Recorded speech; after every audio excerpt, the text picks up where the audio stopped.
Hello bosses, welcome back to my channel. If you're new here, my name is Alyssa and this channel is all about entrepreneurship, digital marketing, and selling online. Today in this video, we're gonna talk about how I made $78,000 on Etsy. I'm gonna tell you the tips, my top strategies that I used in my business so you can start making more money on Etsy as well. Some of you may know that I used to have a personalized champagne flute shop. I used to basically serve bridal parties, and I switched my niche about a year and a half ago, and now I serve business owners and I sell business thank you cards. And the reason why I'm telling you this is because at one point I was afraid to switch my niche because I thought I can't really make that much money selling templates because templates are pretty passive. You make it once, you put the upfront work in, but then after that, you don't have to actually make anything because it's a digital product. So I was afraid to switch my niche because I just didn't see how I was going to make a lot of money selling templates.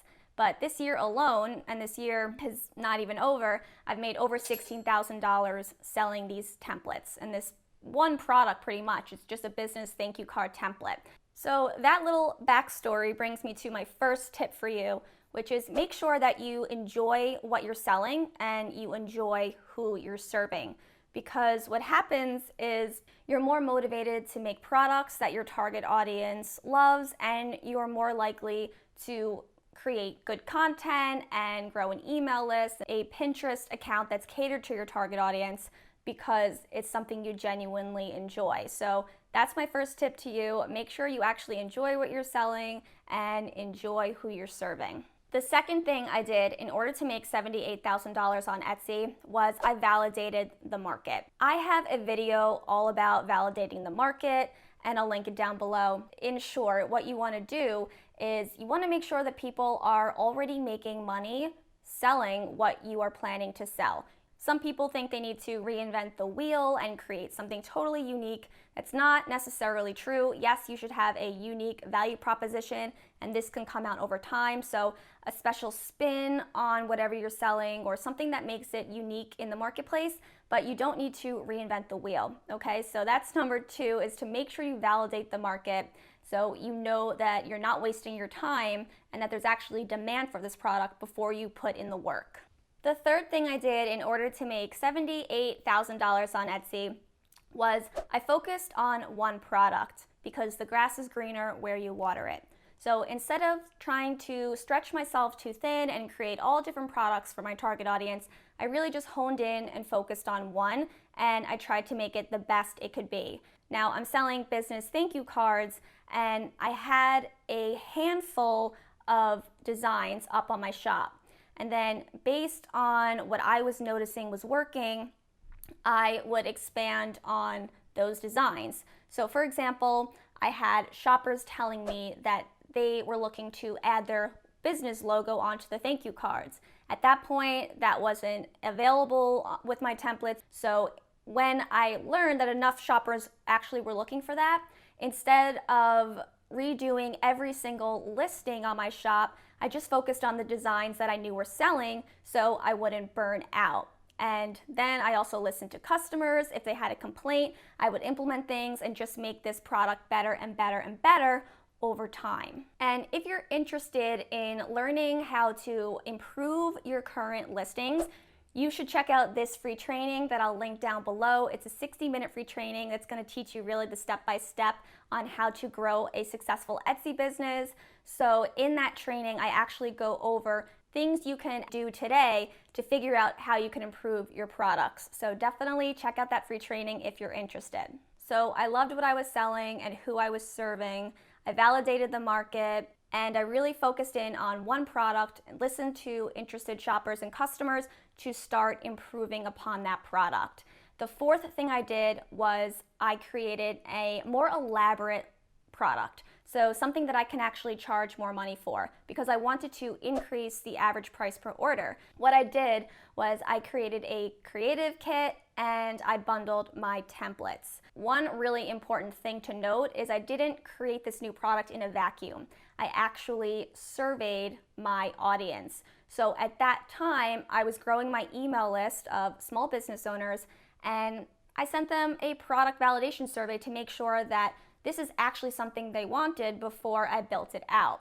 So that's the other thing. You do want to increase your average price per order if you are selling really inexpensive items, but if you are going to put in the work to create this new product, do make sure that you validate it.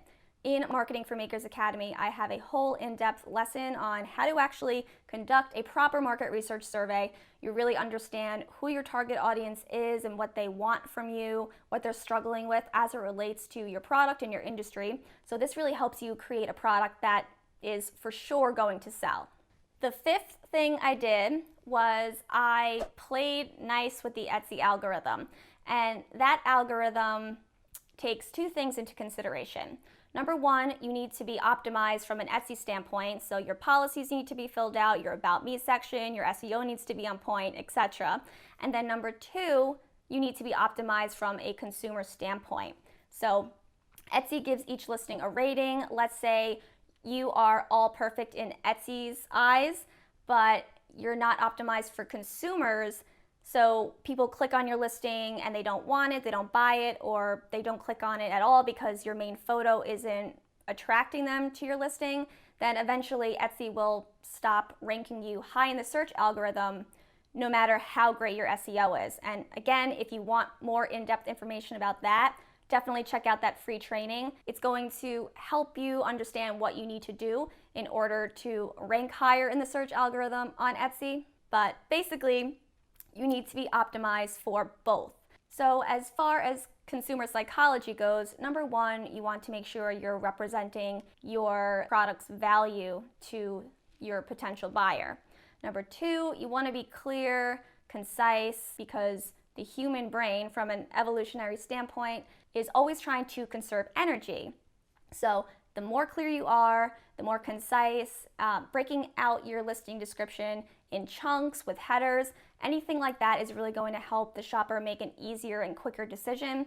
And number three is you want to also evoke emotions. People usually buy because of emotion and not logic. So that's why I always tell my students to lead with the benefits of their product in their listing description instead of the features. So the emotional reasons and the results that that product will get your customer instead of, the attributes about it. So that's what I did. And another tip you've probably heard before, that you need more than one or two photos, but instead of just adding random photos just to fill up the space, really start to think intentionally about which photos you're including. So maybe you want a lifestyle photo because it's going to show your shopper exactly what it's going to look like on or in the home. You probably want a photo to scale so they can see the size of the product. Another thing I did that really helped me make $78,000 on Etsy was I stopped relying on Etsy solely to drive traffic to my shop. So I started pinning on Pinterest, growing my email list, and utilizing content marketing like YouTube and blogging in order to drive traffic to my shop. And this is really important because after you're optimized, really sales is a numbers game. So now it's just about driving the most traffic you can to your shop and your listings. So I highly suggest that you watch these two videos over here that are going to help you get started with that. And this is really what I did in order to make $78,000 on Etsy. I hope this video was helpful. If it was, give it a thumbs up, subscribe to my channel, and as always, thank you so much for watching. I'll catch you in the next one. Bye, guys.